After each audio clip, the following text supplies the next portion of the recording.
Hello students, मैं हूं Vikas Kumar Jha, faculty of physics at doctor zone. और आज हम लोग डिस्कस करने वाले हैं कि how to score more than 90% in your board exam, कि आप अपने बोर्ड एग्जाम में कैसे 90% से ज्यादा मार्क्स स्कोर कर सकते हैं। इसके लिए हम आपको मेथोडोलॉजी एंड टेक्निक्स बताने वाले हैं कि किस तरीके से हम बोर्ड में ज्यादा से ज्यादा मार्क स्कोर कर पाए। देखिए, board exam point of view से बात किया जाए तो ये मैटर नहीं करता है कि आप कितना जानते हो, how much you know, it doesn't matter. जो मैटर करता है वो ये है कि आप कितना एग्जाम में लिख पाते हो, कैसे लिखते हो, क्या लिखते हो। ये बात जो है वो सबसे ज्यादा इम्पोर्टेंट।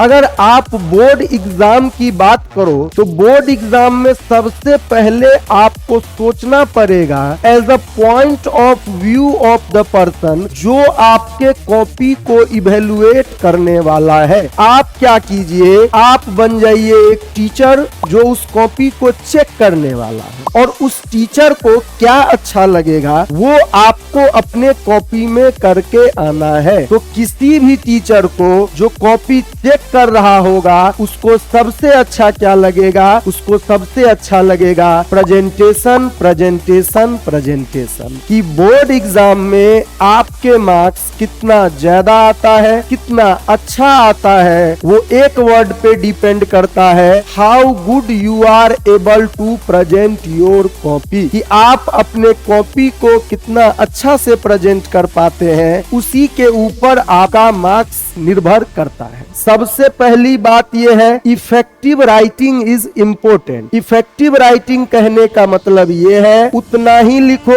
जितना बोला जाए, ना तो ज्यादा लिखना है ना ही कम लिखना है, जितना बोले उतना ही लिखो। पहला पॉइंट तो यह है। दूसरा पॉइंट यह है कि आप अपने राइटिंग में कुछ कुछ मेथोडोलॉजी को जरूर से जरूर यूज कीजिए। सबसे पहला बात यह है कि अगर कहीं पॉसिबल हो तो लिखना मत भूलिए। क्या? अगर कहीं पॉसिबल हो पॉइंट वाइज आंसर लिखिए। देखिए, प्रैक्टिकली होता क्या है कि कोई भी जो आपका एग्जामिनर है वो आपका लाइन बाय लाइन पढ़ के कॉपी चेक नहीं करता है। He will see your copy, अच्छा सारे पॉइंट्स हैं present, he will just keep on giving you marks. अगर आपके पॉइंट मिसिंग होंगे तो वो आपको मार्क्स नहीं देंगे। तो आंसर्स को पॉइंट वाइज लिखना है। Specially physics point of view से जहां कहीं पॉसिबल हो क्वेश्चन में आप डायग्राम बना सकते हैं, डायग्राम बनाना मत भूलिए। जहां कहीं पॉसिबल हो क्वेश्चन में ग्राफ की पॉसिबिलिटी है, ग्राफ बनाना मत भूलिए। जहां कहीं पॉसिबल है कि क्वेश्चन में आप इक्वेशंस दे सकते हैं, इक्वेशंस लिखना मत भूलिए। ये सब इंपॉर्टेंट पॉइंट्स हैं। फिर अगला बात क्या है? अगला बात यह है कि आप इमेजिन कीजिए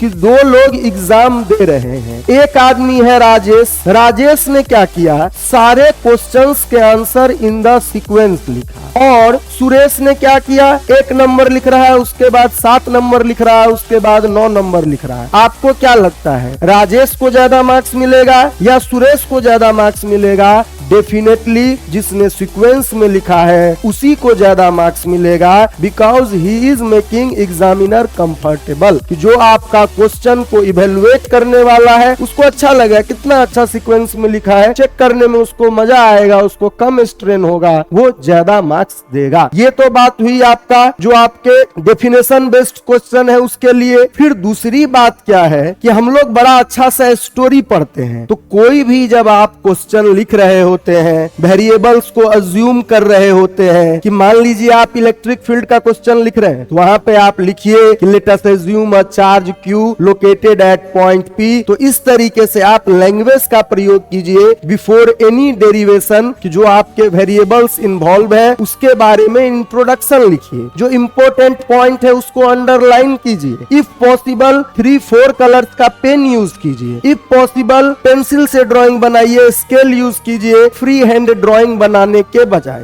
सबसे लास्ट बात यह है कि जब कभी भी आप न्यूमेरिकल सॉल्व कर रहे हैं तो सबसे पहले जो क्वेश्चन में आप आपको गिवन डाटा है कि क्वेश्चन में क्या दिया गया है, सबसे पहले उसको लिखिए, फिर आप जिस रिलेवेंट फॉर्मूला को यूज कर रहे हैं उस फॉर्मूला को आप लिखिए, फिर फाइनल सॉल्यूशन कीजिए, यूनिट्स लिखना कभी मत भूलिए, और जो टर्म आपसे पूछा गया है, जो क्वांटिटी फाइनली पूछी गई है, उसको डेराइव करने के बाद, कैलकुलेट करने के बाद एक बॉक्स में भरना कभी मत भूलिए। किसी स्टूडेंट्स का at the beginning of the video जो बात हमने कहा था कि with how much knowledge you enter the examination hall, ये मैटर नहीं करता है। मैटर ये करता है कि जो कॉपी आप छोड़ के जा रहे हो हॉल में, उसको आपने कैसे लिखा है, क्या लिखा है, उसमें प्रेजेंटेशन क्या दिया है। With these effective methods I hope आप सभी लोग अपने बोर्ड में मोर देन 90% मार्क्स ला रहे हैं। Thank you everyone for watching this video.